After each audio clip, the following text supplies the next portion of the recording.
নমস্কার বন্ধুরা, আপনারা কেমন আছেন? আজ আমি চলে এসেছি নতুন একটা রেসিপি নিয়ে, তিল কাতলা। তিল কাতলা বানানোর জন্য আমি 500 গ্রাম কাতলা মাছ নিয়েছি। মাছটাকে পরিষ্কার করে ধুয়ে নিয়েছি। মাছের মধ্যে নুন হলুদ ভালো করে মাখিয়ে নেব। নুন হলুদ মাখিয়ে মাছটাকে আমি 10 মিনিট চাপা দিয়ে রেখে দেব। মাছটা সঙ্গে সঙ্গে ভাজলে নুন হলুদ ভালো হয়ে ঢোকে না, আর মাছটা খেতেও ভালো লাগে না। মিক্সিতে একটা পেস্ট বানিয়ে নেব। কুচি কুচি করে কেটে রাখা আদা, 8 থেকে 10 টুকরো রসুন, 4 চামচ তিল, 2 চামচ পোস্ত, 1 চামচ চালমগজ, 2 চামচ সাদা সর্ষে, সামান্য জল দিয়ে একটা মিহি পেস্ট বানিয়ে নেব। পেস্টটা কিন্তু একদম মিহি করে করতে হবে, যাতে আদা রসুন গোটা না থাকে। গ্যাসে একটা কড়া বসিয়ে দিয়েছি। কড়াটা গরম হওয়া পর্যন্ত অপেক্ষা করব। কড়াতে সর্ষের তেল দিয়ে দেব। তেলটা গরম হয়ে গেছে। আগে থেকে নুন হলুদ মিশিয়ে রাখা মাছগুলো দিয়ে দেব। মাছগুলো ভালো করে ভেজে নেব। মাছগুলো এক পিঠ লাল হয়ে গেলে তবে অপর পিঠ উল্টে দেব। আমি কিন্তু মাছগুলো একদম লাল করেই ভেজে নেব। তেল ভালো হয়ে গরম হলেই তবেই মাছগুলো দেবেন, না হলে মাছগুলো কিন্তু নিচে লেগে যেতে পারে। দেখুন এক পিঠ কত সুন্দর লাল করে ভেজে নিয়েছি। এই রকম লাল করে ভেজে নিতে হবে। মাছগুলো একটু সময় ধরে ভালো করে ভেজে নিতে হবে। মাছগুলো সব ভাজা হয়ে গেছে, আমি এবার তুলে নেব।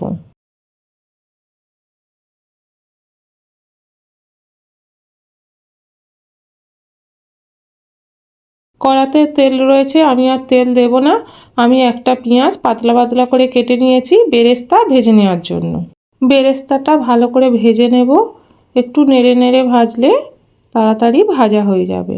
বেরেস্তাটা আমি লাল লাল করে ভেজে নেব, কিন্তু খেয়াল রাখতে হবে যাতে পুড়ে না যায়। আমার বেরেস্তা ভাজা কমপ্লিট। এবার তেল ঝরিয়ে তুলে নেব। বেরেস্তাগুলো একদম ঝরঝরে ও মুচমুচে হয়েছে।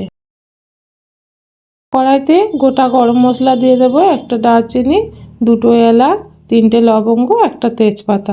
আমার ফোড়ন থেকে সুন্দর গন্ধ উঠেছে। এবার আগে থেকে পেস্ট করে রাখা মশলাটা দিয়ে দেব। মশলাটা দিয়ে ভালো করে কষতে থাকবো। এই সময় গ্যাসের ফ্লেমটা লোতে রাখতে হবে। আমি কিন্তু এখানে আর কোনো তেল ইউজ করিনি।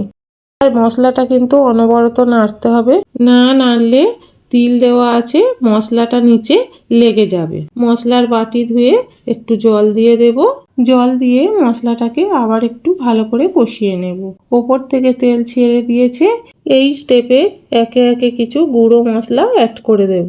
স্বাদ মতো নুন, চিনি, পরিমাণ মতো লঙ্কা গুঁড়ো, হলুদ গুঁড়ো। এই রান্নাটা সর্ষের তেলে করলে ভালো স্বাদ হয়। সব মশলাগুলো দিয়ে ভালো করে কষিয়ে নেব। মশলাটা পুড়ে যাতে না যায় সামান্য জল দিয়ে দেব।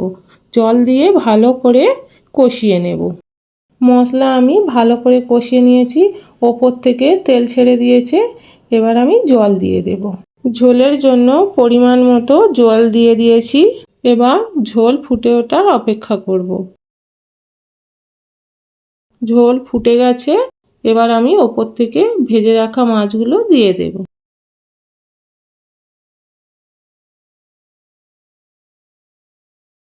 মাছগুলো ঝোলের সাথে ভালো করে নেড়ে নেব। কিছুক্ষণ ঝোলের মধ্যে মাছগুলো দিয়ে ফুটিয়ে নেব। এবার ওপর থেকে চেরা কাঁচা লঙ্কা দিয়ে দেব।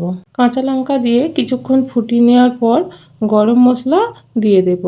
গরম মশলাটা দিয়ে ভেজে রাখা বেরেস্তাগুলো দিয়ে দেব। আমি এখানে যে পরিমাণ মশলা ইউজ করেছি সেটা কিন্তু 500 গ্রাম কাতলা মাছের জন্য। আপনারা কিন্তু আপনাদের মাছের পরিমাণ অনুযায়ী মশলা বাড়িয়ে কমিয়ে নেবেন। তিল কাতলা রেসিপি আমার একদম তৈরি। এবার আমি ওপর থেকে 1 চামচ ঘি দিয়ে নামিয়ে নেব।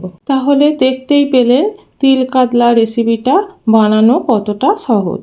এটা দেখতে যতটা সুন্দর, খেতেও কিন্তু ততটাই সুন্দর। রেসিপিটা অবশ্যই বাড়িতে একদিন ট্রাই করবে। আশা করি সবার ভালো লাগবে। রেসিপিটি কেমন লাগলো অবশ্যই কমেন্ট করে জানাবেন। ভালো লাগলে লাইক, কমেন্ট, শেয়ার করবেন। চ্যানেলটাকে সাবস্ক্রাইব করে দেবেন। ফেসবুক পেজ থেকে দেখলে পেজটাকে ফলো করে দেবেন।